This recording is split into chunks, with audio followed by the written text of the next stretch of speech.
নমস্কার সকলকে, আমার আরও একটি মিনি ব্লগে সকলকে স্বাগত জানাই। তো আজকের দিনটা ছিল ধনতেরাস। তো সবাইকে শুভ ধনতেরাস।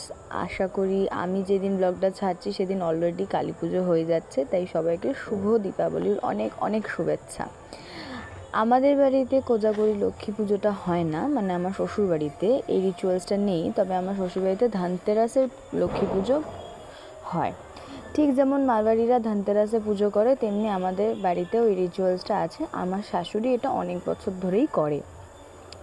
তো সেই অনুযায়ী এই বছর বিয়ের পর আমার প্রথম ধনতেরাস আমার শ্বশুর বাড়িতে। আমি তো ভীষণ খুশি ছিলাম, আর আমার শাশুড়ি মা আমাকে কিছু কিছু দায়িত্বও দিয়েছিল, তার জন্য আরও বেশি খুশি হয়ে গেছিলাম। তোমরা কিন্তু আলপনাটা দেখে জাজ করো না, কারণ আমি প্রো আর্টিস্ট নই, যেটুকু নিজে থেকে পেরেছি ওটুকুই দিয়েছি।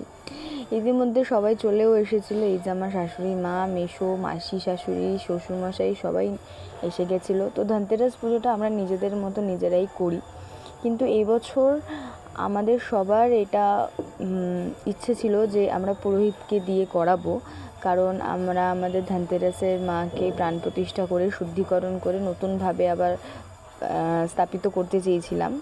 তো সেই মতেই আমরা পুরোহিত মশাইকে দিয়ে পুজোটা করিয়েছিলাম। তো আমি অনেক ফুল এসেছিলো মামা বাড়ির থেকে, মানে রাহুলের মামা বাড়ির থেকে, আমার মামা শ্বশুরের বাড়ি। তো মামা শ্বশুর বাড়িতে প্রচুর গাছ আছে ফুলে, তো ওখান থেকেই ফুল আসে, আমাদের আলাদা করে ফুল কোনো কিনতে হয় না। দেখেছো কত ধরনের ফুল আর কি। তো আমি ওই ফুল দিয়ে একটু সিংহাসনটা সাজিয়ে নিয়েছিলাম। তোমরা কিন্তু অবশ্যই কমেন্ট করে জানিও যে কেমন লাগছে। তো সন্ধেবেলায় তার যেহেতু তিথিটা এইবারে খুবই অল্প সময়ের জন্য ছিল, 7টা থেকে 8টা 20 অবধি, তো পুরোহিত মশাইও সেই টাইম অনুযায়ী চলে এসেছে এবং আমাদের মা লক্ষ্মী মার শুদ্ধিকরণ চলছিল এখন। ভালো লাগছিল বেশ। বিয়ের পর প্রথম ধনতেরাস, খুবই ভালো লাগছিল। তো আমার কুলফি বাবাও চলে এসেছে পুজো দেখতে। আমার শাশুড়ি মা অ্যাকচুয়ালি ধনতেরাসে তো সবাই জানেন যে একটা তিথি থাকে, যেই তিথিতে কিছু জিনিস কিনতে হয়। তো সেই অনুযায়ী আমার শাশুড়ি মা সেই তিথিতে গেছিলো বলে এখানে মানে নেই এখন, কিন্তু চলে আসবে।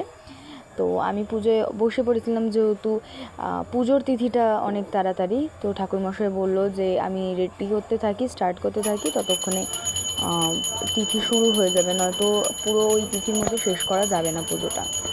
তো প্রতি বছরই আমি রাহুলদের মুখে শুনেছি যে ওরা ধনতেরাস পুজোটা করে, ঠিক যেমন কোজাগরি লক্ষ্মী পুজো হয় ওরকমই সব কিছু, তবে কিছু কিছু নিয়ম এখানে আর কি আলাদা।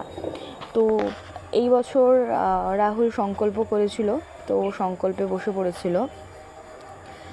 একটা আলাদাই